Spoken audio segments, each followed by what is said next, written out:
You know, I've played some Texas Hold'em back in my day and blackjack every now and then, My favorite game, 52 card pick-up. My buddies say all you have to do is just flip up the cards in the air. That's why they told me to play this game. So mad at myself.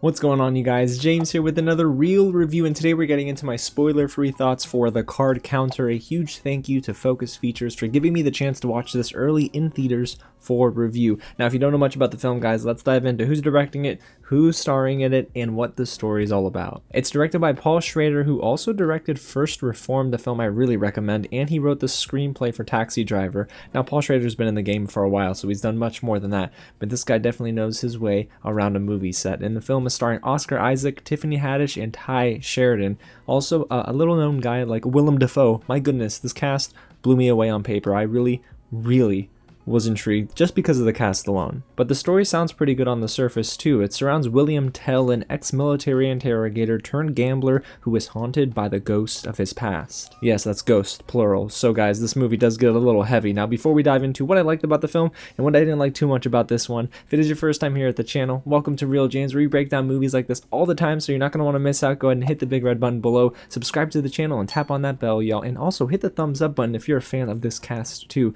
And go ahead and get loud down below and let me know, what's your favorite Oscar Isaac movie? For me, might be Inside Llewyn Davis. I'm not sure. I have to think about it some more. Alrighty guys, so let's start. Let's be optimistic and get into what I liked about The Card Counter. Now, like we just mentioned, this cast is star-studded, but it starts with Oscar Isaac, who turns in a very solid performance when he's given the space to really focus in on his character's past and less about him as a gambler. Now, that's the one thing I didn't expect this to do, which is take a different turn from him just playing blackjack and Texas Hold'em and basically counting cards. It's in the title. But I loved when the story really focused more so on what's haunting him. It was a deep dive character study into the character of William Tell, an ex-military interrogator, and trust me, he wasn't just asking questions, he was doing a little bit more than that. And the film isn't shy about showcasing William Tell's past via flashbacks and some pretty gruesome bits of imagery. Yeah, if you have a weak stomach, you might not be in for a fun ride with The Card Counter, but I did think it was necessary,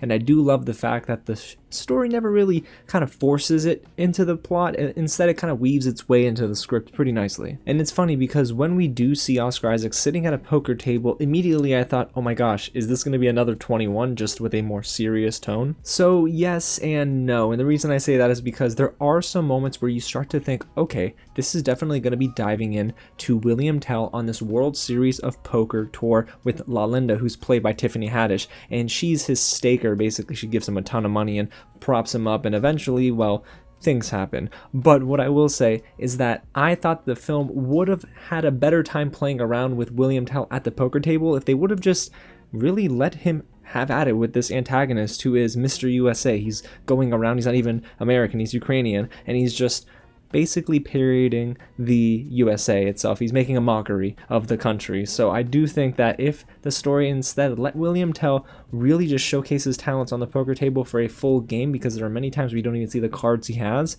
I think maybe that would have made those moments stronger. But again, by the middle of the film, I understood that this is more of a character study and less about the game of poker. And a lot of the intrigue and tension in this movie really is built thanks to the cinematography. I can't tell you that I enjoyed the score, and I did say we're staying positive here, so we'll talk about that in a little bit.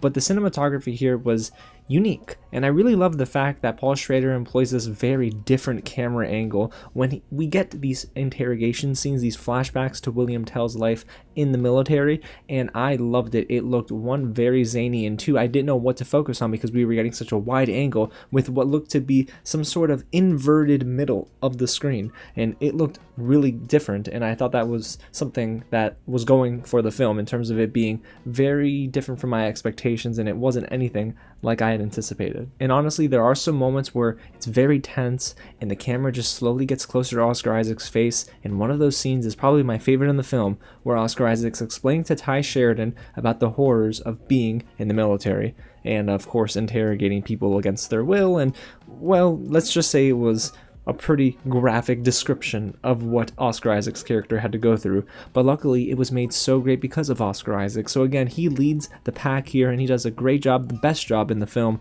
but man, there are some moments where I forgot to blink in this movie. But outside of all of that, guys, I gotta tell you, I'm down on the card counter. And yes, I was thinking of putting a poker pun in there. I couldn't find one.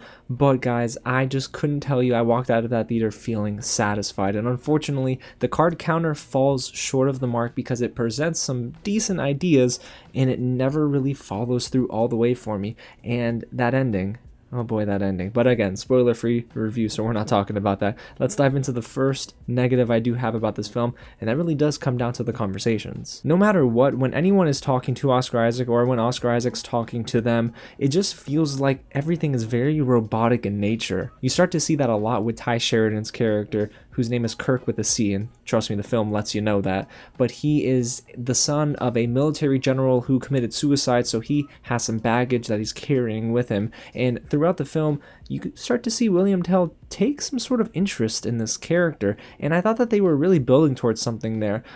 But I never felt like it was executed very properly or naturally at all. And then you have La Linda, who is played by Tiffany Haddish, and I'm not saying Tiffany Haddish is a bad actress, but boy, she was not the best in this film. And that pains me to say because I think she is talented. Clearly, we see it in pretty much every comedy film I've seen of hers. And then when she takes more dramatic roles, I just don't know if the scripts are fitting her abilities. And I just really don't think the script at all, honestly, for her character was very natural. It felt like very forced, if anything, and there were some jokes that her character tries to make, and I'll be honest, I didn't laugh at any of the humor in this movie at all, but La Linda's one-liners or like those dad jokes, you know, just never worked for me. And before we move away from the cast itself, guys, I gotta say, I just don't think there's any chemistry among any of our leads, and that is the most disappointing thing, because when you see names like Tiffany Haddish, Ty Sheridan, Oscar Isaac, and Willem Dafoe, you would expect this to be a powerhouse film in the acting department,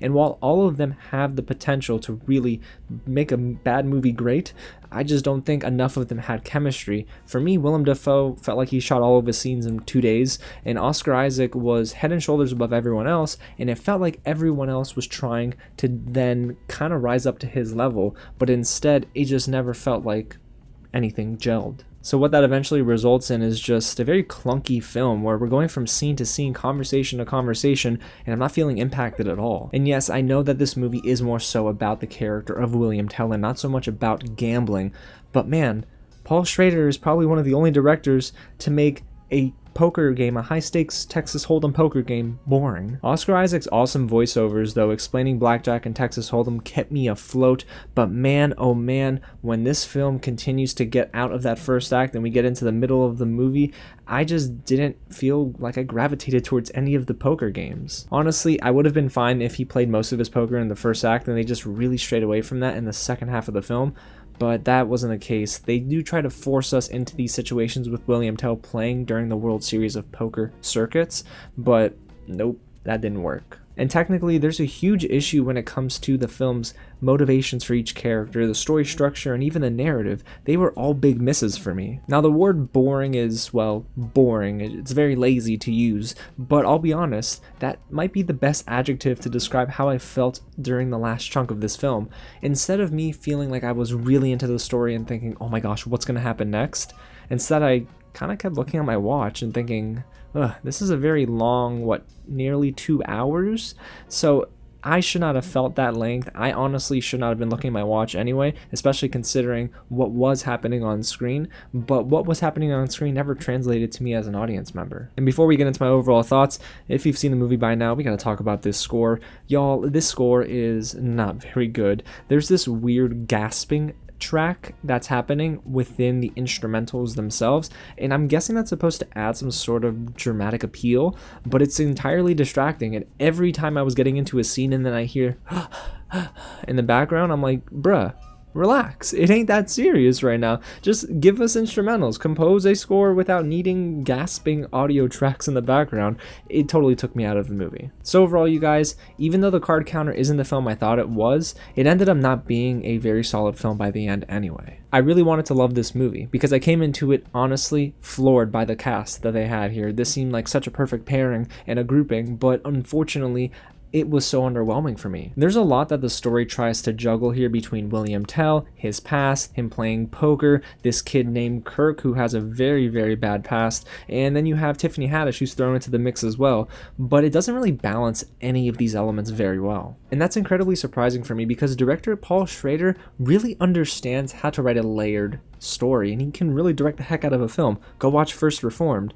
But it just didn't feel like this was his best effort. So guys, if you're wondering, is this worth heading to the theaters for, or maybe it's more of a rental, I would say, guys, unless you are so committed to seeing Paul Schrader or Oscar Isaac in anything that they do, I do recommend this to be more of a rental. It really is in that 2.5 out of 3 star category for me, and that disappoints me because, boy, did everything seem so great leading up to this movie, but then when I left the theater again, I'm just disappointed. Alrighty, y'all, well, there you have it. That's my real review of the Card Counter, but I need to know what you think down below in the comments when you see this movie this weekend, or if you wait for it on video on demand. Go ahead and get loud, and guys, if you haven't already, hit the big red button below, subscribe to the channel, and tap on that bell so you don't miss out on any more reviews, reactions, or all the news in between, just like this. And go ahead and hit the thumbs up button too, because trust me, guys, even though I didn't like the movie, don't dislike me. I mean, just, you could thumbs up for Oscar Isaac. I mean, the man is charming. Alrighty, y'all. Again, thanks so much for watching, and I'll catch you at the next screening.